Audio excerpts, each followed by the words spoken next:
Saya Ismail dengan Seliman Syafiq Muhammad Jamal. Kami akan bincangkan tentang tajuk sejarah perkembangan komputer.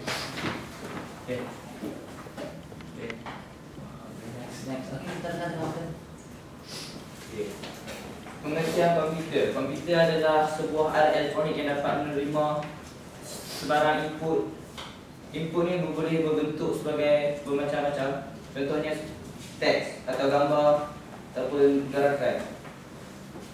Komputer juga boleh mengelola input, memberikan informasi atau menggunakan sesuatu program yang tersimpan di modul komputer. Contohnya kita boleh guna Microsoft Office, Photoshop dan sebagainya. Dan dapat menyimpan program dan hasil pengolahan serta bekerja secara automatik. Sejarah komputer juga dikembangkan mengikut 5 generasi, iaitu generasi pertama daripada tahun 1946 dan 1956. Generasi ini 1956 kan 1959? tidak begitu. Teruskan. Ikut slide. Generasi ini memperkenalkan ruang tabung hampa, iaitu vacuum tube. Komputer ini memerlukan ruangan yang luas, berkemampuan rendah dan terkenal dengan daya panasnya. Ukuran penyimpanan hanya sekitar 2000 byte dan untuk menjalankan program dan pencetakan masih dilakukan secara manual. Contoh komputer generasi ini iaitu Mark 1, Mark 2 yang dicipta oleh International Business Machine iaitu IBM, dan juga UNIVAC, ENIAC, SEC, Damatic, NCR dan berbagai lagi. Generasi kedua pada tahun 1957 hingga 1963. Teknologi transistor telah menggantikan vacuum tube dalam penyimpanan dan melakukan proses informasi. Transistor yang bentuknya lebih kecil telah mengubah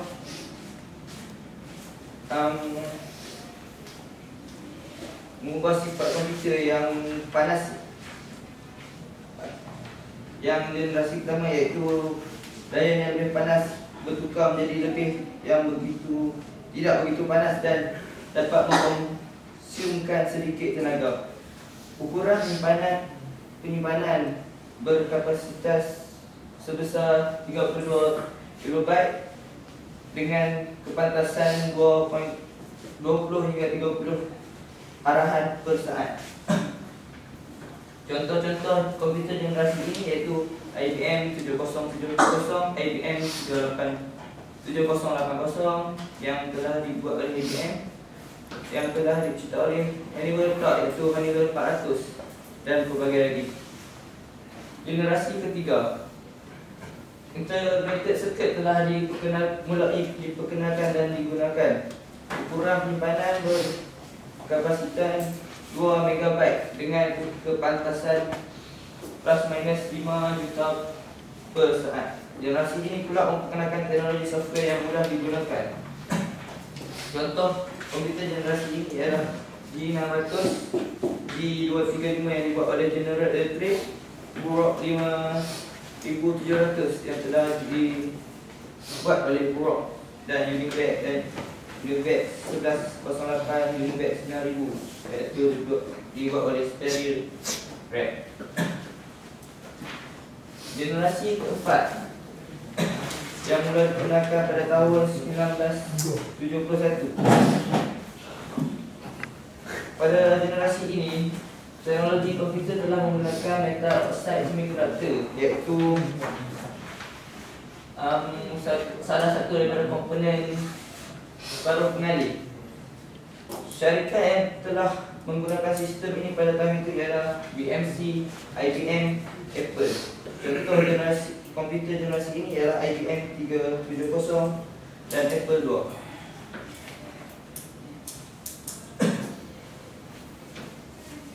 Pada generasi kelima iaitu 1980 hingga sekarang, komputer generasi ini telah menggunakan teknologi Very Large Scale Integrated Circuit iaitu VLSIC. dalam sebuah chip, teknologi ini mampu merupakan jutaan berita. Chip ini dinamakan sebagai microprocessor. Ukuran penyimpanan mempunyai ruangan yang besar dan kebatasan mencapai jutaan arahan per saat. Contoh komputer pada masa ini kita boleh tengok pada pasaran masa ini. Okey, sekarang kita tengok pada hardware. Hardware adalah kelengkapan atau peranti yang boleh dilihat dan disentuh dan boleh dirasai oleh sentuhan tangan. Hardware merupakan perangkat untuk memenuhi keperluan pelbagai informasi. Hardware juga hardware terdiri daripada 3 asas, iaitu input, output dan peranti pemproses data.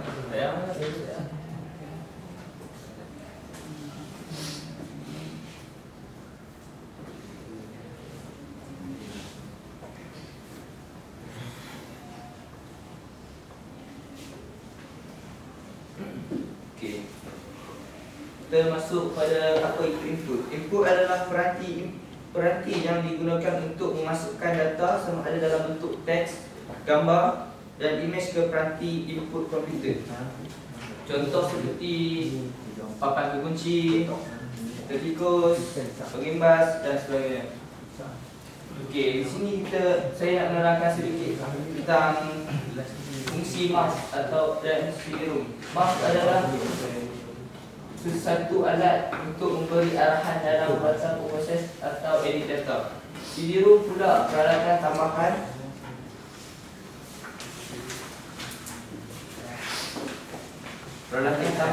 yang boleh menyimpan dan menulis data dan program melalui CD. Peralatan direka untuk dapat menulis dan membaca data atau program melalui sistem optik. Fungsi cakra padat pula ialah satu medium penyimpanan diperbuat daripada plastik, proses penyimpanan data dan maklumat menggunakan sistem optik. Papan kunci pula adalah alat untuk memasukkan data dan arahan untuk CPU, biasanya terdiri pada satu siri huruf, nombor dan kekunci fungsi lain. Apa itu output? Output, peranti output yang digunakan untuk mengumpul dan menghasilkan data yang dikeluarkan seperti monitor dan pencetak dan lain-lain.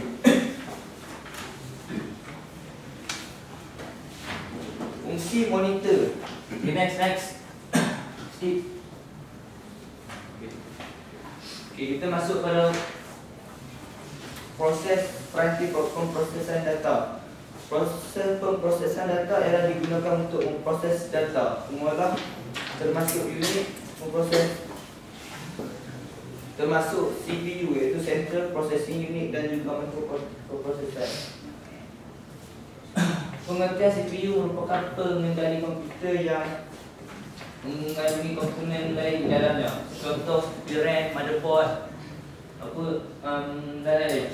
CPU adalah sebuah IC yang mengawal keseluruhan sebuah sistem komputer yang berfungsi untuk melakukan pengiraan dan menjalankan tugas tertentu.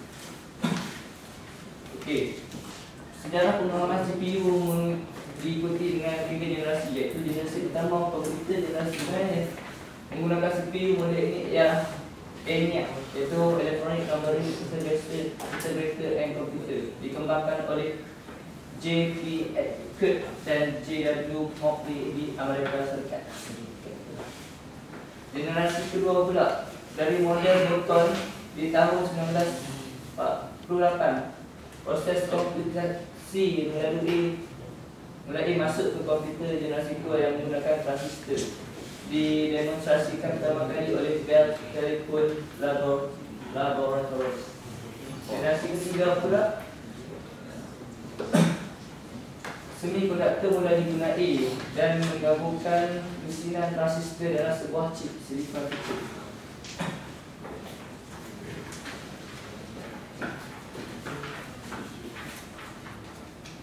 Okey, saya terang pasal software pula. Software ni benda kita boleh tengok, kita boleh dengar, tapi kita tak payah pegang dah sebab dia dah dah susun secara logik bentuk kod dalam sistem komputer. Software ni dia ada 5 error dia nak nak bagi sampai tahap sekarang ni. Mula dia daripada error apa ni? Error ini software ni dia guna sambungan komputer, maksudnya dia pakai kabel lah. Ada juga siapa ada pakai pasket. Yang ni boleh baca. Yang kedua, error stabil. Error ini dia guna command line, mampu mengakses komputer secara multitasking. Dia pakai command prompt dalam komputer tu. Nak pakai benda tu boleh pergi kat start, search, boleh command prompt, boleh lah dengar, nak try ke. Okay, lepas tu error seterusnya, error mikro. Pada error ini software dah makin maju. Dia boleh buat sistem OS, Windows, Linux, sistem application macam Microsoft Office, Photoshop, sistem bahasa pun dia buat juga. So era moden, maksudnya era sekarang ni software dia tak buat lah dekat komputer, dekat handphone pun ada. Contoh Android system, Symbian, tak sempat kecikapan ni, boleh kata handphone pun dah lebih kurang komputer dengan laptop lah sekarang.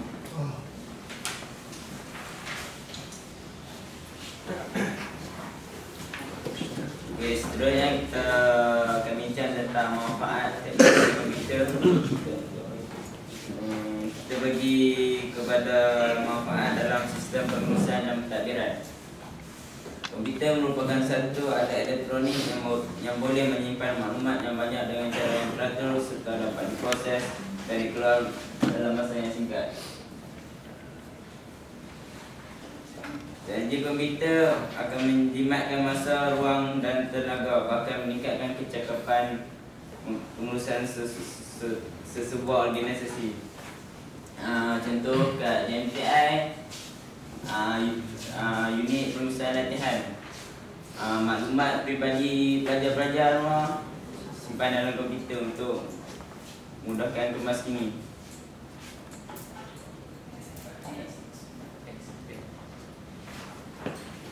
Seterusnya, kemajuan dalam sektor perindustrian.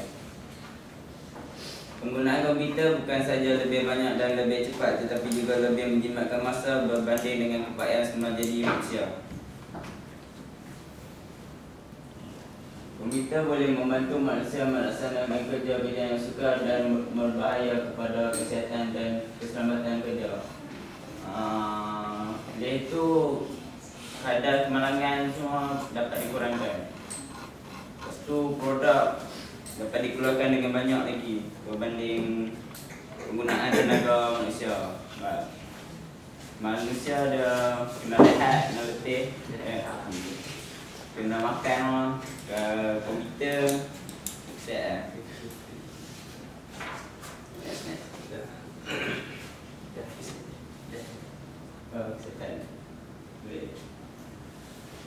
Komputer boleh memproses bukti-bukti peribadi mengenai pesakit dan seterusnya, mendiagnosis jenis penyakit yang dihadapi. Komputer juga boleh memberi maklumat tentang jenis ubat yang paling sesuai untuk merawat penyakit berkenaan. Dalam rawatan kesihatan, khasnya semasa pembedahan, teknologi komputer telah memberikan sumbangan yang besar dari segi mencegah kerja pembedahan. Ini menjamin kejayaan sesuatu pembedahan dan keselamatan bisnes. Itu betul tu?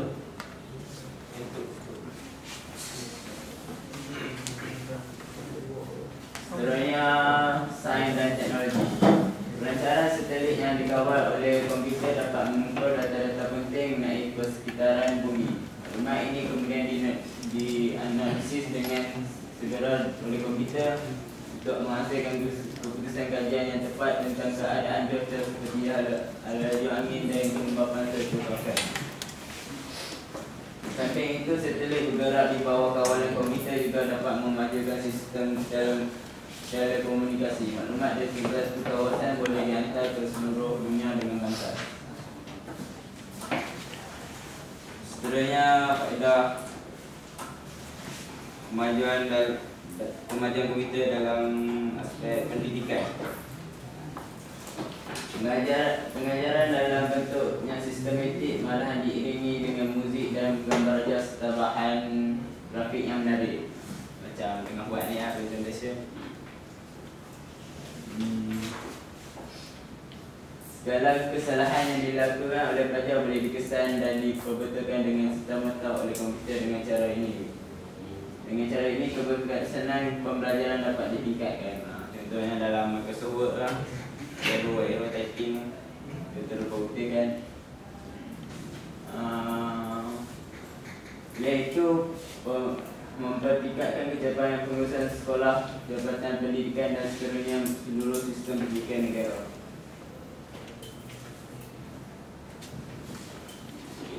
Okey. Sekarang kesan-kesan siasat buruk penggunaan komputer menyebabkan manusia semakin bergantung kepada alat dan hilang upaya lekas bosan bila hadapi masalah yang perlu pemikiran mendalam. Keselamatan negara syarikat serta boleh tergugat jika rahsia kejuruteraan dan lain-lain yang tersimpan dalam komputer itu terbocor. Komputer digunakan untuk mencipta alat orang canggih yang mempunyai kuasa memusnah yang besar. Komputer seperti alatan teknologi lain hanya memanfaatkan mereka yang berkebolehan dan berupaya meluaskan jurang kekayaan dalam masyarakat. Komputer mengambil alih kerja orang ramai dan menyebabkan ramai pengangguran. Teknologi komputer menyebabkan sifat individualistik para generasi muda, menyebabkan generasi muda ni dia tak bergaul secara depan-depan. Kebanyakan bergaul dalam internet, laman sosial, contoh Facebook. Okey, ni cerita pasal teknologi masa depan. Banyak kebaikannya lah teknologi masa depan ni. Boleh bahagi pada bahagian pendidikan, kesihatan, perniagaan dan sosial. Okey, pada pendidikan, kemajuan komputer ni dia boleh contohnya masa sekarang ni kita pakai teknologi slideshow semua ni. Mungkin masa depan nak belajar tak payah main GTI lah, pakai press conference ke apa. Tapi lagi maju lah cerita lah. Yang seterusnya dekat bahagian perubatan, dia lebih maju berdasarkan cara nak